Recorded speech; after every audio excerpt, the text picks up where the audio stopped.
Kakinada rural మండలం వాకలపూడి గ్రామ పంచాయతీ పరిధిలో నకిలీ పత్రాలతో రౌడీయిజం ప్రదర్శిస్తూ తమ ఆస్తిని కబ్జా చేస్తున్నారని జనసేన నాయకుడు చింతకాయల శ్రీను మీడియా ముందు ఆరోపించారు. కాకినాడ రూరల్ మండలం వాకలపూడి గ్రామం సర్వే నంబర్ 212/4A సబ్ డివిజన్కు చెందిన 69 సెంట్ల భూమిని 2022లో గ్రామ పంచాయతీ అధికారులు సర్వే నిర్వహించి హద్దులు చూపించి మొక్కలు పాతిన అనంతరం తాను చట్టబద్ధంగా కొనుగోలు చేసినట్లు జనసేన నాయకుడు చింతకాయల శ్రీను తెలిపారు. అయితే ముద్రగడ వీరవెంకట సత్యజానకి మురళి, బొచ్చు వీరవెంకట అచ్యుతరామయ్య, కిషోర్ అనే వ్యక్తులు నకిలీ పత్రాలతో 30 నుంచి 40 మంది వ్యక్తులను వెంట వేసుకుని వచ్చి బెదిరింపులకు పాల్పడుతూ తమ భూమిని ఆక్రమించేందుకు ప్రయత్నిస్తున్నారని ఆరోపించారు.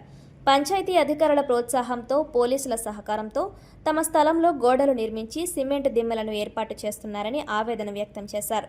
ఈ వ్యవహారంపై హైకోర్టు ఉత్తర్వులను పంచాయతీ అధికారులకు చూపించినప్పటికీ పట్టించుకోలేదని శ్రీను తెలిపారు.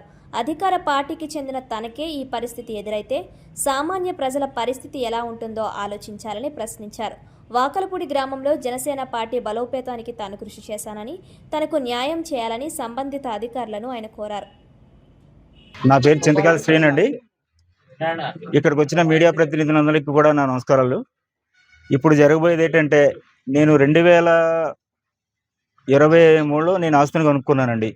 2022లో ఈ ఆస్తిని ఆల్రెడీ సర్వే చేసి ఈ గవర్నమెంట్ వాళ్ళు ఇచ్చిన మొక్కలు వేసి ఇచ్చే స్థలాన్ని నేను కొనుక్కుంటే ఈ రోజు వచ్చి ముద్రగడ వీరవెంకట సత్యజానకి మురళి అనే ఒక ఆయన, తర్వాత వేరే బొచ్చు వీరవెంకట సత్య అచ్యుతరామారావు అనే వీళ్ళు వచ్చి అన్యాయంగా వీళ్ళు ఈ ఆస్తి నాదని చెప్పేసి 4 సంవత్సరాల తర్వాత వచ్చి అన్యాయంగా నా స్థలంలోకి చొరబడి 30 మంది నుంచి 40 మంది రౌడీలను తీసుకొని వచ్చి అన్యాయంగా గోడ కడుతున్నారండి.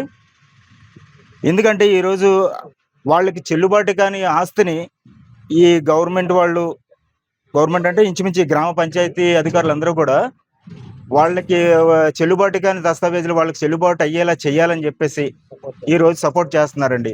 చేసి చాలా రోజులు, ఒక రోజు అయితే తాళాల పగలగొట్ట లోపలికి రావటం, తర్వాత ఇక్కడ ఉన్న వాళ్ళందరినీ బెదిరించడం, తర్వాత ఇలా చేస్తున్నారండి. ఎందుకంటే పోలీసులు కూడా రోజు వచ్చారు. పోలీసులు కూడా నేను ఫోన్ చేసి అడిగితే మన పంచాయతీ సెక్రటరీ గారే మాకు ఫోన్ చేసి రమ్మన్నారు, ఆయన రాకుండా మేమెందుకు వస్తామని చెప్పేసి వాళ్ళు కూడా అన్నారండి. కాబట్టి ఈ రోజు కూడా వచ్చి చాలా దౌర్జన్యంగా ఇంకా తెల్లవారకు మీద వచ్చి బుల్డోజర్తో వచ్చేసి ఆల్రెడీ నా గుండె ఆస్తులన్నీ కూడా ధ్వంసం చేయడానికి ప్రయత్నిస్తున్నారు. తర్వాత నా స్థలంలో వచ్చేసి శుభ్రంగా గోడ కూడా కడుతున్నారండి. ఈ విషయంలో అధికారులందరూ కూడా వాళ్ళకి ప్రోత్సహిస్తున్నారని మేము పంచాయతీ అధికారులు వాళ్ళకి ప్రోత్సహిస్తున్నారండి. ఈ విషయం మీ అందరూ అర్థం చేసుకుంటారని మీడియా ప్రతినిధుల సమక్షంలో మీ అందరికీ నేను తెలియజేయడం, తగిన న్యాయం చేయాలని మేము అనుకుంటున్నాం. నమస్తే. ఏమండి, కంప్లైంట్ ఇచ్చామండి. ఆల్రెడీ కంప్లైంట్ ఇచ్చాము. కంప్లైంట్ ఇచ్చినా పంచాయతీ వారు దానికి రెస్పాండ్ అవ్వలేదండి.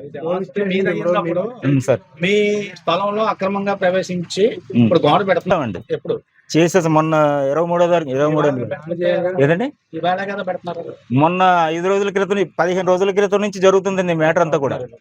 15 రోజుల క్రితం నుంచి జరుగుతూ ఉంటే మేము ఆల్రెడీ కోర్టు నుంచి కూడా ఆర్డర్ ఆల్రెడీ మన పంచాయతీ వారికి మేము ఇవ్వడం జరిగింది. అయినా ఎలాంటి దానికి వాళ్ళు రెస్పాండ్ అవ్వలేదు. అవ్వకుండా వాళ్ళ తరపునే వస్తున్నారు. కానీ ఏమన్నా అంటే మాకు పైనుంచి ప్రెజర్స్ ఉన్నాయి, అందువల్ల మేము ఏం చేయలేకపోతున్నాం అని చెప్పి వాళ్ళు అంటున్నారు. మీరు కొనుక్కున్న దాంట్లో వాళ్ళు ఎందుకు పెడతారు అంటే వాళ్ళకైనా డాక్యుమెంట్లు ఉన్నాయా? వాళ్ళు ఫోర్జరీ డాక్యుమెంట్స్ తో వస్తున్నారు సార్ వాళ్ళు.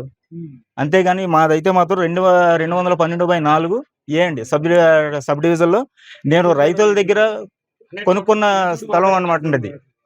రైతుల దగ్గర కొనుక్కున్నది. కాబట్టి ఈ రోజు వచ్చి చాలా అన్యాయంగా వీళ్ళు చేస్తున్న అక్రమాలు ఇలా ఉన్నాయి సార్. ఇది ఫేక్ డాక్యుమెంట్లతో వస్తున్నారు వాళ్ళు. రాజకీయ కోణం ఉన్నదంటారా, లేకపోతే ఎవరైనా వెనకాల ప్రోత్సాహం ఉంటుందా? అది తెలియాల్సిన ఉందండి. ఇది ఎంతవరకు ఇంకా తెలియదు. ఒక జనసేన నాయకుడిగా నాకే ఇంకా ఎలా జరుగుతూ ఉంటే ఇంకా మిగతా వాళ్ళు ఏమైపోతారు సార్. అది మీరు జనసేన పార్టీలో ఏంటంటే మీ పదవి?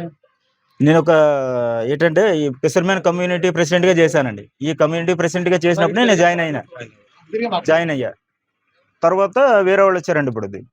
ఇప్పుడు అలాగే ఇప్పుడు ఈ జనసేనలోనే కొనసాగుతున్నా. ప్రభుత్వ అధికారులు ఉంది కదా, మరి ప్రభుత్వం మీద ఎలా చేస్తున్నారు? మీరు ఎలా చేస్తున్నారు? మేము చెప్పామండి. ఆల్రెడీ చెప్పినా మా మాట అసలు వినిపించుకోవట్లేదటండి వాళ్ళు. మేము చేసామండి. జిల్లా కలెక్టర్ గారు ఫిర్యాదు చేసాం. హైకోర్టు నుంచి స్టే ఆర్డర్ కూడా తెచ్చుకున్నాం. అయినా ఈ ఆర్డర్లు ఏమి వాళ్ళు ఇదవట్లేదండి. వాళ్ళు దాని మీద స్టే ఆర్డర్ ఉందండి. ఉందండి, వచ్చేస్తుందండి 2:30 కల్లా స్టే ఆర్డర్ వచ్చేస్తుందండి ఇప్పుడు. రావాలి. అప్లై చేశాను. పంచాయతీ అధికారితో మాట్లాడినప్పుడు ఏమన్నారు పంచాయతీ మాట్లాడితే పైనుంచి మాకు ప్రెజర్స్ ఉన్నాయి, మేము ఏం చేయలేకపోతున్నాం అని చెప్తున్నారండి. అదండి. ఓకే.